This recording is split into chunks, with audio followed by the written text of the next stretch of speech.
Welcome to the Parent Yap, a podcast by the Joy Parenting Club. I'm Maddie, and I am here with Emily and Michael Perry from Maple. Michael, thank you for joining us. We're so excited to yap with you today about fatherhood.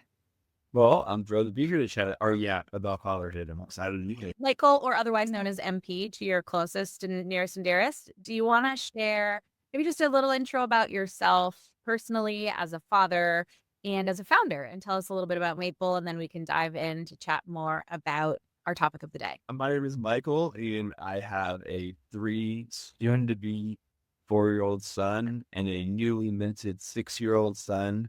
Been married to my lovely wife we've been together for 20 years, married for 13 years, have a nephew and niece, have a very beautiful family that I'm surrounded by here in Santa Barbara, California, and feel very fortunate about that.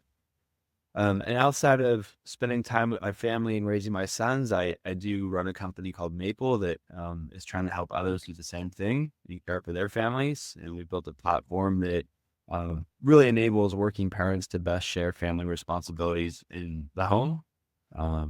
Probably most known for our family calendar, meal planner, and inbox, but we also provide a to-do system and shopping list and organizational tooling as well. And very proud of just named one of Apple's top 7 apps last week for working parents. So just working hard and staying quiet and keeping my head down and yapping when I can to my kids. Congrats. That's a huge deal. I feel like it is so well deserved. Maple is an incredible app for working parents in general, but working parents for sure, because the juggle is crazy. The mental load is crazy. And the use cases are almost endless, I would say, for how you can organize your family on Maple. Yeah, it's been a really extraordinarily hard company to build. Far has exceeded any challenge that I've ever taken on.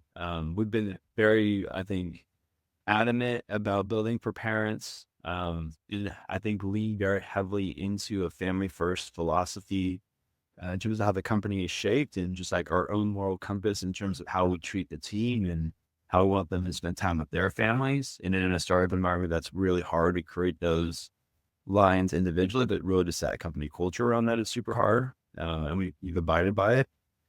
And then, I think in today's world and all of its fast moving pace is just trying to have the discipline of understanding who our audience is and what they need. And really, I think living and dying by being a mobile app has been wild and hard in a space that has, I think really introduced new forms of hardware to the home. And not really entering into that world intentionally has been an interesting journey. And so, I think when they're all vanity things, you're not a good or bad product if Apple doesn't name you in the top 7. I had my former boss used to say, I worked in a publicly traded company, and if the stock went up 10%, you're not 10% better that day. If the stock went down 10%, you're not 10% worse that day. And I always think about these moments in kind of the same light. We didn't get better overnight just because of some acknowledgement, but it does feel like the hard work kind of pays off a little bit. So we bask in it when we can. Yeah, you take the win and learn and grow and all things. Yeah. We are leading up to Father's Day, which is exciting. We wanted to yap with you, Michael, about being a father and thinking about fatherhood as a personal and a professional. It feels as though you embody a lot of, the personal ethos in your personal life and in your work life and as a founder. And so we're going to chat with Michael today about his own dad journey, talk a little bit about that. And we'll just talk a little bit about what it means to be a dad in 2025. All right, Michael, I would love to start with something that you said when we were chatting leading up to this podcast, and it is that men are trying. And I would love to chat about that, because I do think in 2025, dads kind of have a bad rap. And for sure, there are dads out there who maybe aren't as evolved in their fatherhood thinking as you are. And so that bad rap might be warranted. But I love the notion that the dads are out there doing their best. And I would love to hear kind of your philosophy around that. Well, I appreciate you saying that so much. And I know it's a bit of a controversial thought. I don't really feel like it should be, I think in a lot of ways, when I started this company, I knew so little about the state of parenting. I really feel fortunate that I've gotten to be a student of this because I do think that parenting is our life's work. I do think it is our life's purpose. And I think one clear theme that has remained is that a lot of fathers that I speak to feel, I want to be very restricted to how I frame this, but um, like hopeless in some way, because I think that they do. And I feel that there is this trend, like we are a generation of transition as a parenting class. More moms are in the working class ever than before. Plus, more fathers are caring about their children at home ever than before. And I don't see this trend line going backwards. We are a transitioning generation of parents. And that means that there has to be a lot of grace on both sides, which means that, for mothers, we have to reframe what expectation looks like at home because a mom's world is completely different today than it was in any other period. We also have to reframe and understand that dad's trying to step into a role he's never done before. Yeah. And what I mean by never done before is that, my mother will be quick to remind me that my father never changed a diaper. My grandmother never changed, or my great grandfather never changed a diaper. And that narrative actually never changed, right? Most of the men in today's world, they actually have changed the diaper. And like they actually do want to care, but they're now for the first time trying to figure out how to do a job, but maybe didn't have the right role model previously for this current world. And they're trying to meet their wife's needs in terms of being a better partner in their relationship as well. So they're for the first time having to care for their children because they have the desire to do so. And they're also having to understand that their wife is equally, or their life partner is equally in the workforce, and that they're trying to figure out how to manage that as well. And they feel, I think, collectively like they're falling up short everywhere. And I think that that's a really hard way of framing some beautiful progress when there's this kind of constant overarching reminder that life is really, really hard for mom, because it is. Hard for mom. And that part of what makes life hard for mom is that she's not getting the support at home that she needs. And there's correct to that too, right? And I'm not neglecting anything in this narrative, but there has to be somebody, which I've decided to be a little more vocal about, to say, hey, you're right. But there's some guys out there that are trying, and likely their sons will now have the role model that they will actually show up a bit different in their marriage. They'll continue to elevate the craft of fatherhood. But we have to pay some homage and respect that there is a new effort taking place. And I feel really sad for a lot of dads, to be frank. Like I've had beers with friends who are like, they feel like absolute fucking failures. And that's crazy to think that they're probably the best version of fatherhood ever. Totally. Right. And they feel like they're bad husbands and they feel like they're bad dads. And it's like the fact that they're even acknowledging that they want to do more and they don't know what to do. I just think that there's a huge room to be like, man, work into it. I wonder, to your point, like the progressing of the male, from his father and his father and his father, like, well, for women, like, what am I learning from my mother? And am I parenting in a different way than I was parented? And am I expecting differently than my mother expected of my father? My mother, and my aunt were waitresses, and my aunt and my grandmother, and I have a very large women-led family. Once sit, at the table and smoke their cigarettes and complain about my dad, because my dad, my aunt's brother. I became very aware at a young age that, like being in an echo chamber is like absolutely the worst thing for your mental relationship with somebody. And so I actually think that part of why I'm actually standing up and talking more about like we need to be more empathetic to men is that like I actually see this echo chamber happening all over again, which is like the broad communication is your life at home is hard because your husband doesn't care. Like that's like thematically like big ticket, big clickbait Yeah. like thing. And I'm like, wait, your husband does care. Your husband just doesn't know what the fuck he's doing. But if you go around and you are explicit with how you communicate, like I would say in a lot of cases, the echo chamber is such a dangerous place because that's where people settle. And it's this Yeah. crazy. I really feel like we're on the tip of some unhealthy wildfire. And I just think to myself, like, why would we not actually all just grab a hose? You heard it here first, folks. Grab the hose, baby. I think that is such an interesting way to have this conversation because for moms, it's something we've been experiencing for more generations than dads have. And so we are back in the workforce more than ever. And having those experiences of like, you're never good enough at work, you're never good enough at home. And I think it's so great that dads are starting to have that conversation and opening up the conversation to each other to say like, wow, I wouldn't expect those conversations to be happening over beers with a lot of the dads I know. So I love to hear that it is happening. It is I think it's happening with your own spouse. I think that like it's a very common conversation. And I think that there's a lot of guilt. I think there's some odd shame because I think that men are prideful. And no one likes to admit that they're not able to step up and care for their family, right? No one wants to be like, I'm letting my wife down, I'm letting my kid down. No one wants to say that. Right. And, I think that we started this call by saying that, we acknowledge fathers in June. It's also a mental health month for men. It's important to recognize that we're taking a day to celebrate someone who identifies as a father doing their job. It's also important to recognize that the months where there's a lot of men who are quietly not doing so well. Often I let myself included. Right. Right. I've been doing my own mental health for the last Yeah.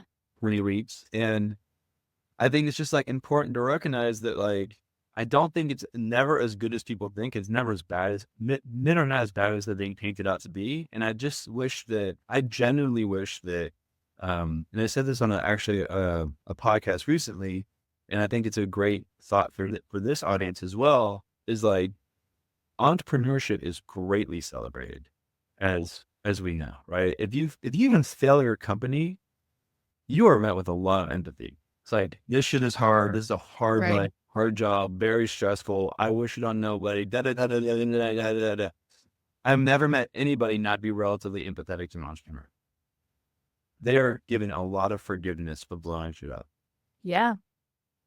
For some reason, with parenting and the struggles and the sleeplessness and trying to figure it out, it's treated as this rite of passage where it actually needed to be met with a tremendous amount of empathy to say, this is so hard. And we applaud and we're trying and like hang in there. And like, if we actually gave parents the same tonality that we gave entrepreneurs, I feel like this whole conversation would be met so differently because we stop identifying people as mom or dad, but we identify them as parents, right? And if we identify people in a more universal label as a parent, then we recognize everyone is trying really hard at something that really does feel on some days impossible to be perfect at. And let's wish I don't want to be seen as a father. I want to be seen as a parent. I don't want to be seen as a husband. I want to be seen as a co-founder of life. I don't want to be seen as a CEO. I want to be seen as a founder of me. Like, I just think that we are mislabeled and mistitled greatly.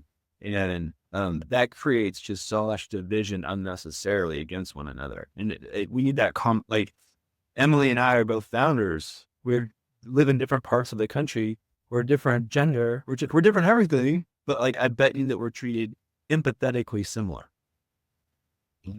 Yeah, exactly. No, it's so interesting. First of all, you said the phrase "the craft of fatherhood," and I love that you think of it that way. It feels like implicitly a process and not sort of a a title, I guess. Right? It really is a thing you're working at.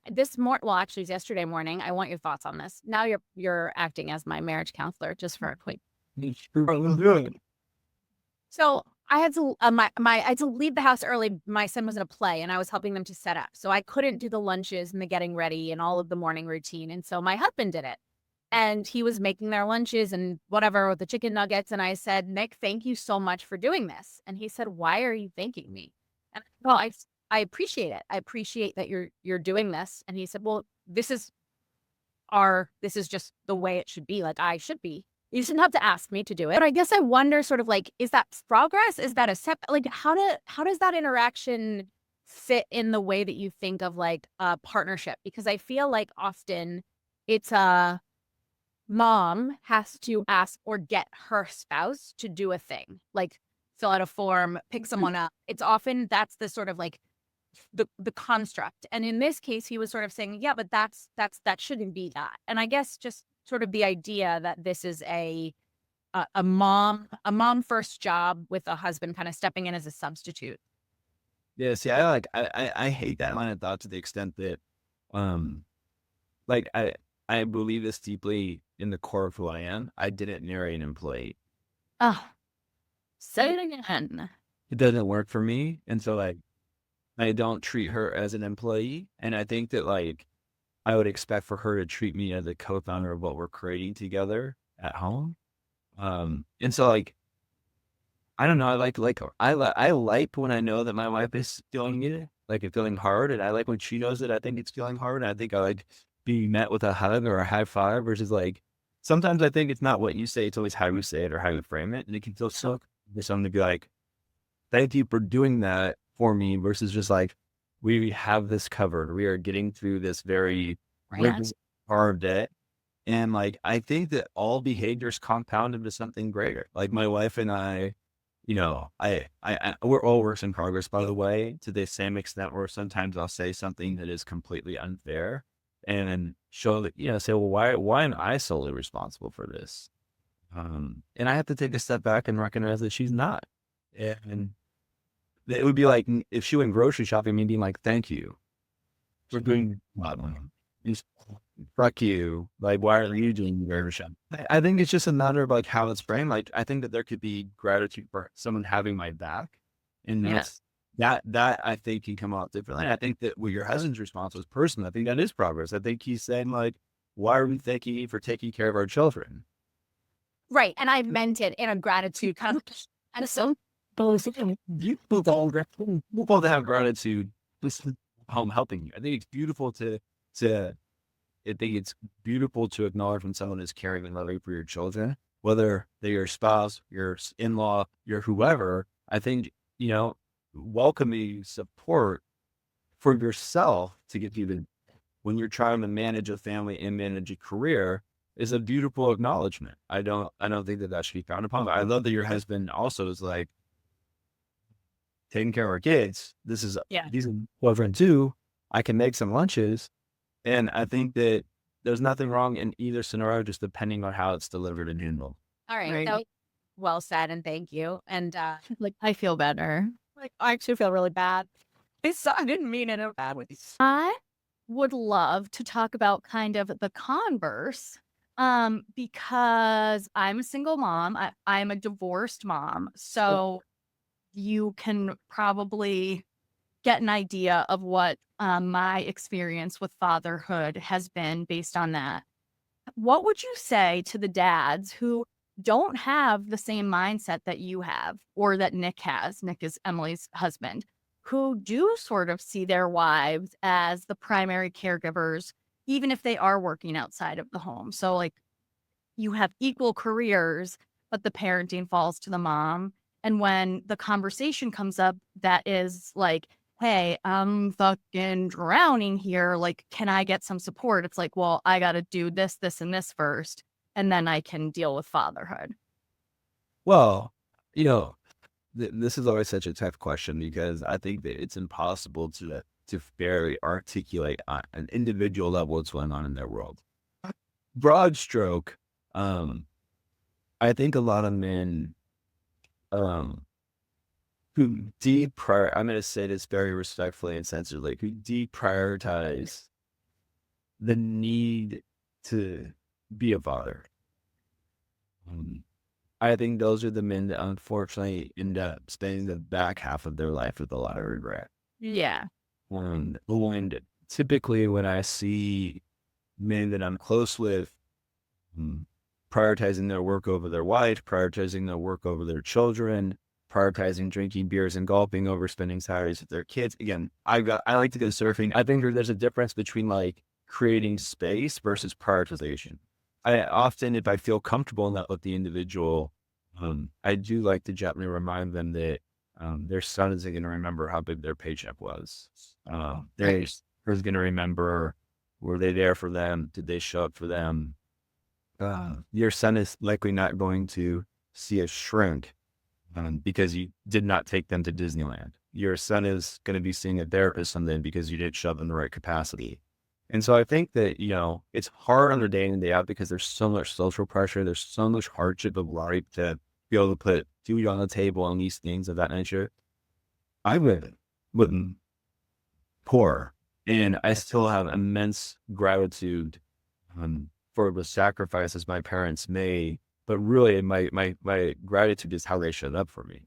Right. And I don't know. I just think that sometimes people lose sight of what really matters. I know for a fact that I don't have a lot of life experience. I'm only 39, so I'm not really ultimately the sage person to be asking these questions to. Like, we are all still growing. Shifting that perspective is awesome. We're only 39. You're right. We all have to give ourselves grace. They don't. We all have to give ourselves grace. I think that there will be always a little bit of like, I wish I could have. Part of life, I think, is just being at peace with the state of things. Totally.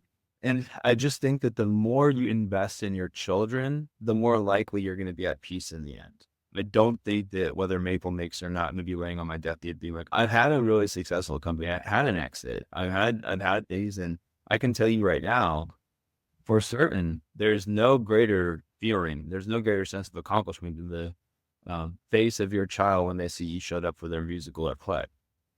And then it trumps being on the front of a Forbes article, right? So I just think that like we have to find people with like-minded priorities and values and then have empathy for those that do not.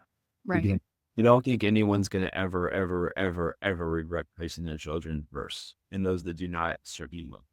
Like, I feel bad. Like, I'm like, why would you miss it? Like, this is probably in the physical experience of this version of yourself. This will be the most, like, I know when I'm 85, if I live that long, I will look back and I will give up every single thing I have right now to be exactly in this place of time with these people. Yeah. Right.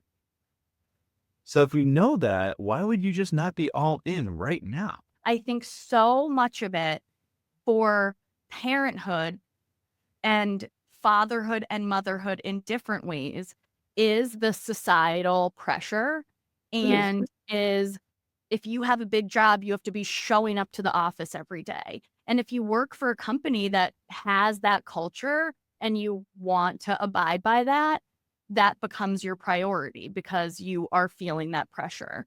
And I would love to just talk a little bit more about how we can support the dads, to how we can have more empathy for the dads who are not in the space yet to prioritize fatherhood over their own lives. Because from personal experience, I started this by saying I'm a single mom. My ex-husband has become a way, way, way better dad since we separated because he had no choice. We have the kids 50-50. So when he has them, he has to show up fully. And it's been incredible to see. I feel very lucky in that regard. So how can we have more empathy for dads who aren't where you are yet? What are some of the things that we can do, sort of macro and micro, to support this progress? Well, I'll start. Well, I want to answer this in 3 ways. Yeah. First of all, I want to commend you for, it sounds like being a super excellent mom. And, I think that there's a lot of versions of single parenting. There's a lot of women who are single parents inside of a marriage. My mother would arguably say that she was one of those women. I would unfortunately have to agree with that in a lot of ways. So I have a lot of empathy for that. And your children are, you said you have a son or a daughter? I have 2 little girls. They're very lucky to have you. And Interesting.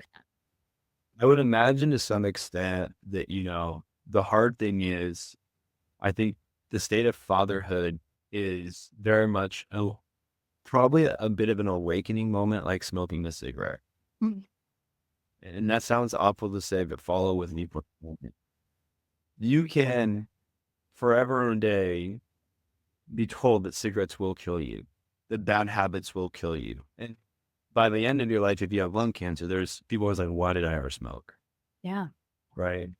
I think fatherhood, there's a group of people that have been like, oh, I am not going to smoke cigarettes. Yep.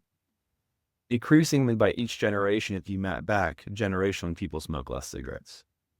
So Yeah. I think the problem is that there's a lot of men who are sitting in that cloud of smoke and that addiction to what the cigarette brings. And for a lot of men, the prioritization, because society has allowed it to be the prioritization, or society hasn't given the breathing room for mothers to have this as the prioritization. It's done the opposite. Is like career first, money for whatever the things are that keep them going. But at some point you have this awakening and you realize that all those things erode away quite quickly. You can make money all the time. Yeah. It comes in.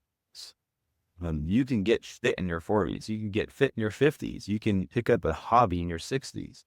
Your small children are only small children for a small amount of time. Your opportunity to show up and leave your impression on them, that window of opportunity is a small amount of time. If your children don't respect what you have to say at 8, they're certainly not going to respect what you have to say at 28, right? And so it's unfortunate because some men they will miss their chance at being that guy. I will never be a great entrepreneur. I will have no legacy at the end of my life, but my children will absolutely cherish the man I was to them. And for I me, I love would that. recognize for being their everything. I'd rather be a legend to them than a legend to some person who's downloading some piece of technology that I'm never going to meet my entire life. Right. And so I think that the pendulum is swinging. I think more men are starting to realize that. And I think it just takes a long time to generationally pass. At the macro level, I think it's that change. I also think, sadly, to the point you kind of said earlier, which is, if you go to the 50s, 4 out of 10 women 4 out of 10 households had dual working parents. 16% of women or so are in the workforce. You go to the 60s, that number increases. 70s, that number increases. 80s, that number increases. There's a million great women out there that have been role models who've led the charge, who have shaped the way that society views feminism, womanhood. There's a lot of powerful people out there. 2 of them are sitting on this call right now for trying to use their voices to enhance motherhood, right? There's not mainly like one good public figure man. They don't even struggle. I feel stumped. You struggle to find one public figure. I'm not talking about your husbands or Right. or that might have been good. I'm talking about at a public macro level of visibility. Who are you like? Son, be like that guy. That guy. Be that guy, right? That guy doesn't exist. He's Right. So I've taken in my own home, I've recognized that the only person I think my sons can look to is me. Yeah. And that I just be the way that it is for them. And I hope that by the time they become men, there's better male leadership in the world who sets a different tonality and reestablishes the family first principles at household level, company level, government level. So that's the easiest way I can do it. I love that. Thank you. Can I ask a follow-up to that? I wonder how you've changed as an entrepreneur and as a founder and as a leader of a company since having children, because my guess is the things that you described of being present at home and being a role model and being there for your children could only contribute positively to your work life. And so I wonder if you see that changing yourself over time or how you think that one sort of leads into the other. Yeah. Well, I do think that people can have rebirths. And I do think I'm on a second or third version of myself. Right. And I think that that's an important thing to acknowledge. And I'm sure there's oftentimes people who listen to these podcasts who worked for me at previous companies or Shopify. And they're like, "Ooh." Unfortunately, again, that's why I've come to peace that I'm not some oracle. Like I'm a 39-year-old guy that's going to be making lots of mistakes. And I think the greatest privilege is acquiring some level of information in a clear sight of line as soon as you can and revisiting it frequently. right? You don't want to be the same person every 10 years. Um, I think that, when I was younger and I was an entrepreneur, I think also like being born with very little, your motivations are super different. And I just remember setting goals, and all of those goals were very monetary. It was like, I need to make my first $1 million by 30. I need to make my first $10 million by 40, $100 million by 50. Everything was about creating financial freedom for myself and thinking that success was associated to those financial benchmarks. Hmm. I think that you could be a very rich man and be incredibly unsuccessful. If your children have no interest in you and you have $100 million in the bank, you failed as a man. Yeah. That's as poor as it gets. You're a poor man at the end of the day. If you're dying alone in a big house, something went incredibly wrong. And so I think that, like, for me, I had a lot of success at 30. I sold my company 3 days before my 30th birthday. And I thought that all of those things were going to make me feel a certain way. They made me feel way worse. And my wife and I had a long, hard journey of having a child. And it took truly her strength and sacrifice for us to have a child. And I just remember holding my son for the very first time. And I remember just feeling like the entire air had been sucked out of the room. And I remember, like, I don't even remember seeing other people in the room. My whole world became centered on this boy. And I remember thinking, like, almost in near real time, I had found my purpose in life. I just was like, this is it. So special. It is. And I don't know, I'm just like, everything in my life now is, my sons are my guiding light. I treat people the way I hope people would treat my sons. I treat my people the way I hope that my children are giving grace. I just try to live a life of kindness, because, like, I couldn't imagine anyone fucking with my kids. I know. I warned everybody in our first episode that I would cry a lot. So now one for one crying with a guest, but I think that is so incredible, because after I say this hippy dippy thing, we can move on to Emily's question. But I think that is like the root problem in the world. It's like the Earth's virus is that people, don't abide by the golden rule, like do unto others. And I think if we could all lead with kindness, whether it's in parenthood, at work, in our relationships, uh, we would be so much better off individually, in family units, in working units, and globally. So, I really appreciate that perspective. You said how they would treat I would treat someone how I hope they would treat my children, which is Right. a beautiful way to say it. All right, so I'm going to rephrase my question, and it's potential is for us to close, because I think it speaks more to the legacy that you are hoping to leave as a human, and not to be morbid about it all, but what will that look like for your family? What will that look like for your children? How will they remember your time together? What special things will they sort of brand as a dad thing or as a family thing in the Perry house? What does that look like for you? Can you share a few little pieces of routine or tradition that you've created for your family? Well, when you have a 6 and I'm going to say almost 4-year-old, I would like to think that answer is not entirely clear, because we have a lot of years ahead. A lot of things to go from here. We're really make those dad moments and those memorable moments.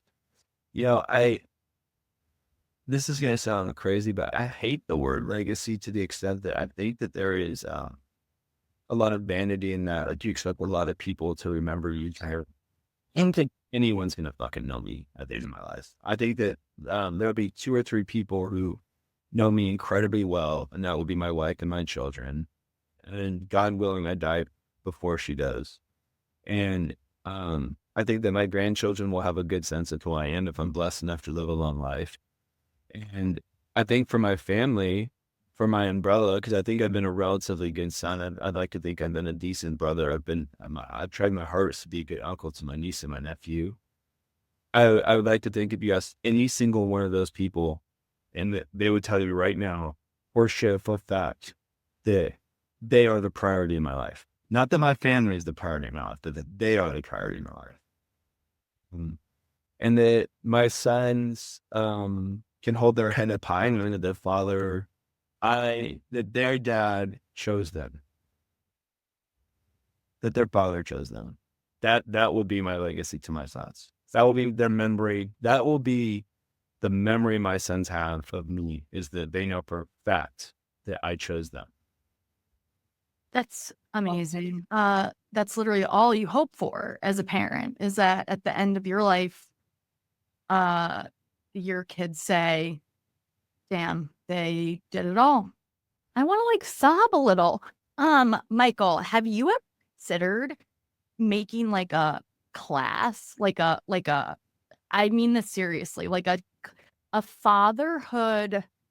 There's so many things out there for moms, for new moms who are like coming into motherhood for the first time. Endless courses that range from like really logistical stuff to kind of this philosophical, dare I say, emotional conversation that we're having now. I don't know of anything like that for dads. Honestly, I'm not the person for that. I'm in it. I think that, the problem with, um, you know, the problem that I see out there is that, like, we actually think that we need, like, I don't think there's thing wrong with seeking guidance to improve your skill sets as a parent. And I want to preference that. Because we do, like, I do think it's a crap. I do think that if you don't have the soft skills to communicate with your partner, you should work on yourself to communicate better. I do think that relationships are a tremendous amount of hard work, and they're the best part of life. Yeah. Raising your children, the hard thing about raising kids, you have two girls, I have two sons, Emily has kids. Like, they're all so different. They all need a parent to show up in a different way. My son Leander, he comes in my office, and I have this record player that my great grandfather, that I inherited. It's been in my family for a long time, and we put albums on. He sits on the ground. He's highly sensitive, and he just wants my attention. Yeah. And that's so different than my son Solomon, who just wants me to wrestle and be physical. It's just, and so I don't know. I really struggle with like the parenting guidance that's out there, because I don't think that there's this great like silver bullet brushstroke way to parent. I think it's like you have to be willing to be a little bit more in tune with what your kid needs, and then you have to be willing to do the really hard work to be that person. My son's like, "Why are you on your phone? He's 6." I'm like, "You're right." Like, my youngest son's younger shit. He just like throw him around. If I'm like working while he's skateboarding on our phone, he doesn't care. My eldest son, he's like, "Look at me." You're not listening, mommy. I'm like, Oh, you're right. I don't need some other man to be like, "Listen to your son." I'm like, yeah. I need to do the hard work to build the discipline to be a better father to my son. Yeah. Like, every single person out there probably subconsciously knows to some extent what they need to do for their child. You would hope. If you can't, and there's professionals, doctors, who you can sit down with and get guidance and get services. This isn't a drug shipping class. This is, this is, I think the beautiful thing about these types of podcasts, which shed light on our life's work. And I hate when someone thinks that their corporate job or being an accountant is their life's work. That's not your fucking life's work. Your life's work and the 2 babies that are sleeping inside of your house. Great. The beautiful thing about these things is it actually is what the world needs right now. And that is a conversation around empathy. Yeah. And probably you're going to have 100 people that come on this podcast, and they're all going to have a very different take, and they're all going to be great parents, but like, they're all going to have this undertone belief system. If they're deep in it, like, wow, it's crazy hard. Like, oh my God, don't I love doing it? Yeah. Amen. Yeah. I mean, it is a really incredible opportunity to be able to have this conversation. You are for sure preaching to the choir, to say the least. But we appreciate your insight so much. And I do think that when more men are able to have these conversations, feel comfortable in having these conversations, and comfortable in facing themselves the way that you do and so many men do, I think we're on like a great road to next generation parenting is going to be pretty epic, if you ask me. And we hope that the parents at Joy, the members at Joy who hopefully are listening to this, realize and expand the way that they think of their own role as a mom or as a dad and think about their family, as Michael said, as a craft, as your life's work. And we hope that you use Joy, you use Maple and these tools in your toolbox to help you become your best self. And so we thank you so much, Michael. And moms who are listening, who might be feeling something similar to what I'm feeling, which is like, there are so many men who need to hear this conversation. Share it with them. These kind of conversations are so important. Fatherhood is essential as it gets. And we need the dads as much as we need the moms. So thank you so much, Michael. We like to wrap up our episodes with like a little funny, like yapping about fatherhood, It's like a slogan. It's like a summary. where the coffee is cold, but the parenting tips are hot. Yeah. Oh, I see. I see. So it's like fatherhood, where Is this maybe the bloopers reel? Yeah. what about yapping about fatherhood, where the hottest dads are the empathetic ones. Nice. I like that one. Move the goal. Right. We did it. Michael, thank you so much. Thank you for having me. Thank you.